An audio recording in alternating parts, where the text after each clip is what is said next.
இப்பொழுது இந்த அவை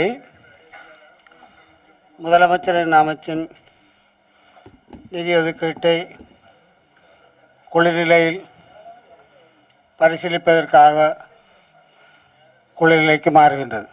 இருக்கும் பொழுது பேசியிருந்தால் நல்லா இருக்கும் நினைச்சேன். நீங்கள் என்ன முதலாவதாக கூப்பிட்டு விட்டுறீர்கள். இருந்தாலும் பரவாயில்ல. ஒழுங்கிலாம் கூப்பிடுறேன். ஒழுங்கில சரி சரி, அது பரவாயில்ல. மாண்புமிகு முதலமைச்சருடைய அமைச்சின் கீழ் உள்ள பல விடயங்களை பற்றி சொல்ல வேண்டி இருக்கிறது. குறிப்பாக எனக்கு தரப்பட்டிருக்கின்ற உள்ளூராட்சி மன்றம், உள்ளூராட்சி சபைகள் என்ற விடயம் வடக்குவிலே இருக்கக்கூடிய 34 உள்ளூராட்சி சபைகளுக்கும் அறிவிக்கப்படவில்லை. இவர்தான் அந்த பொறுப்பை என்று நான் சில சபைகளுக்கு சென்ற பொழுது அவர்கள் சொல்றதால் நீங்கள் மனமான சபை உறுப்பினர்கள் வந்ததனால் நாங்கள் உங்களுடன் பேசுகின்றோம், ஆனால் ஐயா விஷயம் தீர்மானித்தார் என்பது எங்களுக்கு தெரியாது என்று அந்த வகையிலே தான் யாழ்ப்பாண மாநகர சபையாக இருக்கட்டும், பல நகர சபைகள், பல பிரதேச சபைகளுக்கு, பல்வேறு மாவட்டங்களுக்கு சென்ற பொழுது இதுதான் நிலைமை இருக்கிறது. ஆகவே அடுத்த இந்த வருடத்திலும் நீங்கள் இந்த விடயத்தை தொடரப் போகின்றீர்களா இருந்தால் யாரை போட்டாலும் சரி அந்தந்த இடங்களுக்கு அவர்களுக்கு அறிவிக்க வேண்டியது ஒரு கட்டாயமான கடமை. ஏனென்றால் இல்லை என்றால் அந்த விடயத்தை நாங்கள் எங்களுடன் அவர்கள் இணைந்து செயற்படுவதற்கு அல்லது நாங்கள் சில விடயங்களை கேட்பதற்கு அவர்கள் செய்வதற்கு தடங்கலாக இருக்கும். ஒன்று கூடல் மாதிரி அல்லது ஒரு நடமாடும் சேவை மாதிரி ஒன்றை நடத்தி அதை கணனி மூலம் அதை எல்லோருக்கும் பிரசுரமாக கொடுத்து அவர்கள் பார்த்து அவர்கள் ஆட்சேபனை தெரிவிக்கக்கூடிய ஒரு வசதி இந்தியாவிலே மாண்புமிகு அமரர் மாண்புமிகு புரட்சி தலைவர் ஜெயலலிதா அவர்கள் அறிமுகப்படுத்திய திட்டம் இன்று வரை வெற்றிகரமாக செயற்படுகிறது. குறிப்பாக ஆசிரியர் சேவைக்கு பலத்த பாராட்டு கிடைத்தது. அவர்கள் அந்தந்த பகுதியில் இப்போ வலயம் ரீதியாக கோட்ட ரீதியாக அவர்களை கூட்டி அங்கே இருக்கக்கூடிய முழுவருடைய விவரங்களையும் நாங்கள் அதிலே போட்டு காட்டி நீங்கள் 10 பேருக்கு தான் வருகிறது என்றால் அவர் ஏற்றுக்கொள்வார்கள். இது ஒரு சிலர் 15 வருஷம் ஒரு பள்ளிக்கூடத்தில் இருந்து கொண்டிருக்க 6வது வருஷம் வந்தவரை தூக்கி பன்னியில மடு வலயத்துக்கு தூக்கி எறிகிறீர்கள் என்றால் அவர் வேதனைப்படுவார். ஏன் மற்றொருத்தருக்கு அந்த நிலைமை இல்லாமல் எனக்கு வருகிறது. அது ஒரு வெளிப்பட தன்மையோடு இடமாற்றத்தை செயற்படுத்துவதற்கு வடமாகாண சபை முன்வர வேண்டும்.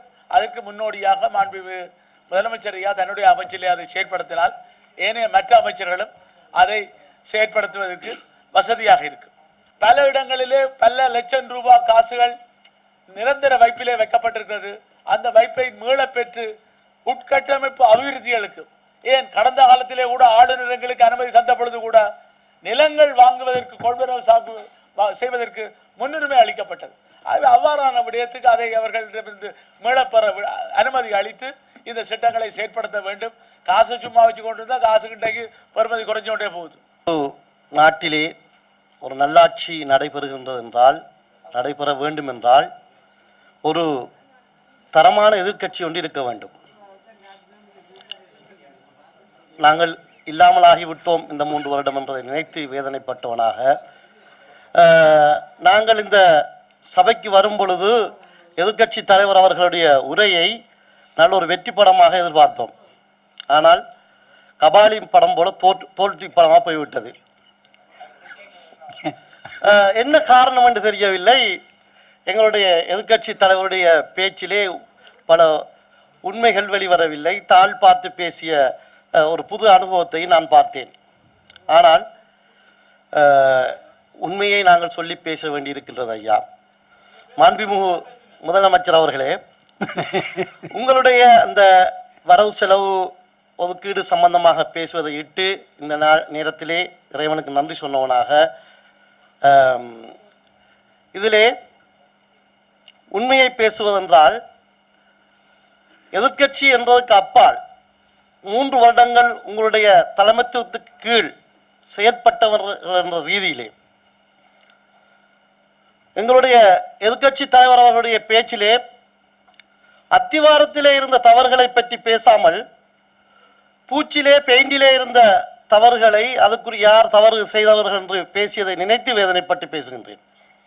உண்மையாகவே உங்களுடைய வரவு செலவு நிதி விவரத்தை நீங்கள் பேசும் பொழுது எங்களுடைய ஆளுங்கட்சி உறுப்பினர்களும் எதிர்க்கட்சி உறுப்பினர்களும் தங்களுக்குள்ளே சில கூட்டங்கள் நடத்தியதை நான் பார்த்தேன். ஆனால் எதிர்க்கட்சி தலைவர் அவர்கள் எழும்பி பேசும் பொழுது முதல் பேச்சுக்கு அவர்கள் மேசையிலே கைதட்டி மேசையிலே தட்டி ஆரவாரம் செய்த அந்த நிகழ்வு எவ்வாறு இருந்திருக்க வேண்டும் என்றால், அன்புக்குரிய ஐயா அவர்களே, நீங்கள் ஒவ்வொரு திட்டங்களுக்காக நிதி ஒதுக்கிட்டு செய்து இன்னென்ன திட்டங்களை நாங்கள் எதிர்காலத்திலே செய்ய போகிறோம் என்று சொல்லும் பொழுது அத்தனை உறுப்பினர்களும் மேசையிலே தட்டி அல்லது 50 விதமான உறுப்பினர்கள் மேசையிலே தட்டி பாராட்டி இருக்க வேண்டும். அந்த அளவுக்கு உங்களுடைய